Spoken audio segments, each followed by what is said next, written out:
Hi everyone, good to have you with us. You've tuned into NTI's Japan Real Estate Property Investment Podcast, and I'm your host, Ziv Nakajima again. Today's episode is actually an interview I've recently given at another podcast, Natalie Adams' excellent JemChat, a Japanese equity market focused audio source, which occasionally delves into specific market sectors, in this case real estate. We've chatted about commercial property transactions in Tokyo, general economic trends, the past couple of years in Japan's property investment market, the influence and market share of foreign buyers here, and reiterated some of our predictions for the next few years as well. Hope you enjoy this chat. This is Natalie Adams' JemChat PodCast. JemChat.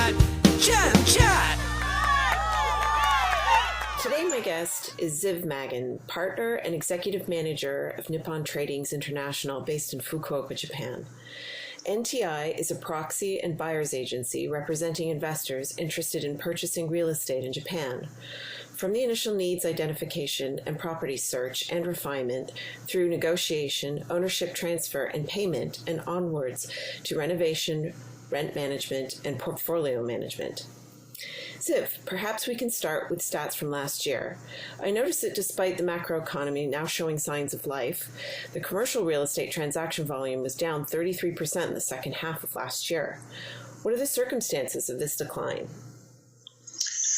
Well, the 33%, which refers to the Tokyo area generally, is more an aspect of the global economy that's also reflected there. I mean, the global economy has done quite well this year, which means that property prices, generally speaking, have been trending upwards, and that then leads to compressed rental yields. Now, since rents are always slower to rise in comparison with property prices, just because it takes longer for GDP growth to trickle down to household salaries, the result is, and this isn't just in Japan, but all established markets, is that there are just less and less attractive deals to be had. So anyone who's getting even smallish, reasonably attractive returns on whatever assets they're holding just tend to continue and hold on to them. So there's plenty of demand, but people just aren't selling.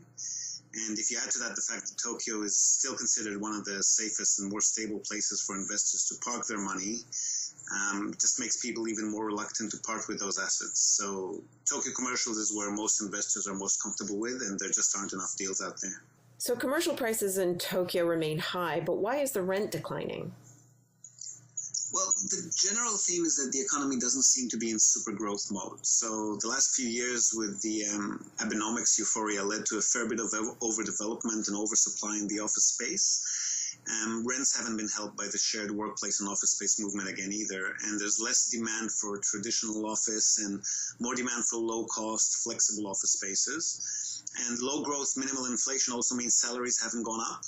So consumption tax did rise, though, and it's scheduled to go up again next year. So rent can't be increased in the residential sector either. And on the retail front, internet shopping, e-commerce have pushed down prime location retail rents as well. Malls, shopping centers, they're all not doing too well for the same reason people just buy online. And also, prices still remain high, but they're not getting much higher. We've now reached a point just over the last 4 years where they're almost as high as they were at the last peak in the early 90s, just before the bubble burst, and then we entered over 2 decades of deflation. And that level is a big psychological barrier. So if rents can't sustain it, anyone's guess, but many people believe it won't go up much higher. Probably won't go down significantly before the 2020 Olympics, but probably not going to rise much higher. Right, and granted, averages aren't really helpful in real estate, but to help listeners who don't really have knowledge of Japan, what's the average yield for what's a likely yield for a commercial property in Tokyo? Well, it depends on location and the type of property, of course. Sure. If we take the lowest, traditionally safest class, say grade A assets in the heart of Tokyo or the heart of Osaka, we're usually talking about 2 to 3% net, which is still way above Japanese government bond yields, for example, which are trading pretty much close to zero at this point. So right. Institutional investors who've been investing in bonds are more than comfortable with it. There are other commercial asset classes like retail, hospitality, senior assisted living, warehouses, other logistics. These can do better, but they obviously come with their own caveats and risk levels. So same goes for other less central locations out of Tokyo as well. And just what are the foreign investor influences on this market? Well, 2017, foreign corporations and funds spent a total of 1.1 trillion yen. So that's approximately 9.7 billion US. That's 3 times as much as the year before that. So overall, almost a quarter of all transactions involved foreign corporate buyers, probably about a quarter of them by foreigners. Interest in Japan is rising. There's more confidence compared to, say, a decade or so ago, but it's still a fraction of what it is in other big international markets like the USA or Australia. What have been the major effects of the yield compression? You said briefly that other alternative assets are interesting. Maybe you can expand on that a little. Yes, so depend on the type of investors and their risk appetite. Some people have moved to alternative assets. So again, logistics, warehouses. We've got e-commerce and online shopping, which is now moving towards same-day delivery. So good facilities in the in and around major cities are in very high demand. A bit too high. There's just not that much land to go. Some developers are even taken to buying contaminated land, relatively cheap, then cleaning it up, which is not a simple process, but that enables them to then build logistics and storage facilities on it.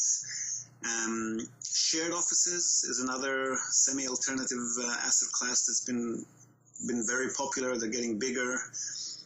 Student housing again, and people just move out of Tokyo to more regional cities. And what are the regional areas that are seeing the biggest growth at the moment?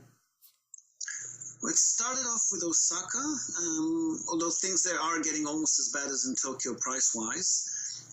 Otherwise, these days hotspots are Nagoya, Fukuoka, Kobe. They've all been doing quite well.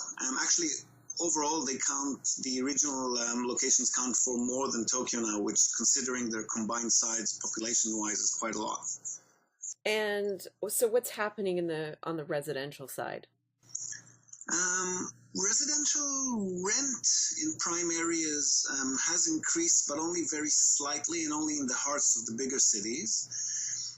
In Tokyo, it's forecast to drop a little bit, and this is mainly commercial. So since people always need a place to live, residential is usually considered a safer place to be if the economy isn't going to be growing much, as just because businesses can close down, they can create more vacancies. So because people seem to be coming to terms with the fact that Japan's going to stay a low growth, low inflation environment, at least for the time being, residential is considered the preferred asset class. So more and more investors are directing more of their funds towards the residential, specifically the condo market. And is there a trend for, in the UK, they call it buy to let, or the sort of residential rental market for individuals? Well, but private investors or individuals do tend to focus more on yields and more opportunistic purchases, as opposed to institutional investors who, again, are more happy even with relatively lower yields, and they focus on safe, centrally located prime assets. So individuals tend to go for condos again, particularly the older and smaller apartments and shops on the cheaper end of the scale, where yields are higher, even if growth potential is less likely. So a lot of them are buying either smaller 3 or 4 floors, residential multi-purpose buildings, maybe a few shops at the street level, or even individual apartments or shops in co-owned complexes where they can pick and choose more the deals and spread them out over a few geographic, socioeconomic locations as well. So the key takeaways here is that Tokyo's 2 hot regional markets are providing better yields, or alternative assets might be interesting, and condos over commercial are more predictable. Would that be a fair assessment of what happened last year? That does seem to be where winds are blowing, yes. And also bear in mind, some of these alternative asset classes aren't really that alternative anymore. I mean, again, shared office space, for example, definitely a thing. It's not going away. Same goes for senior assisted living, Japan being one of the world's fastest aging, or maybe the fastest aging society on any significant scale. People like to throw around the statistic that by 2050 there's going to be more adult diapers sold here than baby diapers. Yes, it's very popular theme. That's right. And that really places a huge emphasis on what the residential landscape here is going to look like. So definitely senior assisted living as well, definitely not an alternative asset. And just moving forward, what does 2018 look like to you? Probably very regional. Tokyo isn't likely to be too exciting for most people. Other cities will continue to attract more attention, I think. The only exception is probably as we get closer to the 2020 Olympics, hospitality and hotels are going to keep being a big thing for a lot of investors. There are a lot of people coming here more and more every year. And they're different from your typical corporate or jet-setter traveler type, more middle-class budget travelers, and they go for cheaper accommodations. So it's more a case of 2- and 3-star hotels as opposed to 4 or 5 stars, or fancy resorts, a lot of holiday stays of various sorts. Hospitality, I'd say, in and around Tokyo isn't a bad place to be positioned right now, and for all different asset classes, probably more regional. Okay, great. Well, thank you very much for speaking with me today. And I hope to check back with you in the second half and see where things stand. Okay, that's it from us for today. Hope you've enjoyed this episode and the interview. You can find the link to the JemChat PodCast audio page in this week's show notes. Do feel free to subscribe to, share, and comment on both podcasts if you found this content interesting. And we hope to see you with us next time on NTI's Japan Property Investment Podcast. And until then, happy investing.